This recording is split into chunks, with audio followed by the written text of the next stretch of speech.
હાય, કેમ છો? મજામાં ને? સગાવાલા સૌ બરાબર?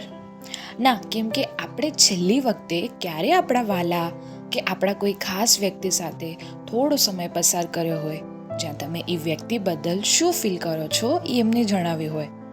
અરે, કેવું તો હોય છે દર્શના, પણ સમય નથી મળતો. અને સમય મળે તો કેવી રીતના ભાવના વ્યક્ત કરવી એ નથી સમજાતું. હા, તો બસ તમારા આ જ પ્રોબ્લેમનું સોલ્યુશન લઈને આવી છું. આજના કવિતાના માધ્યમથી તમારા એક ખાસ વ્યક્તિને કહી દો કે એ કેટલા જરૂરી છે તમારા માટે. તો ચલો શરૂ કરીએ. મારું જીવન તમે છો. વિચાર હું છું, પણ વિચારોનો આધાર તમે છો.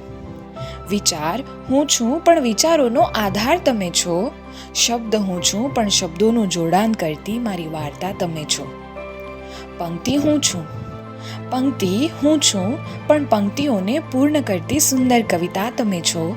મારા ગમતા ગીતના લિરિક્સનો ભાવાર્થ તમે છો. મિત્ર હું છું.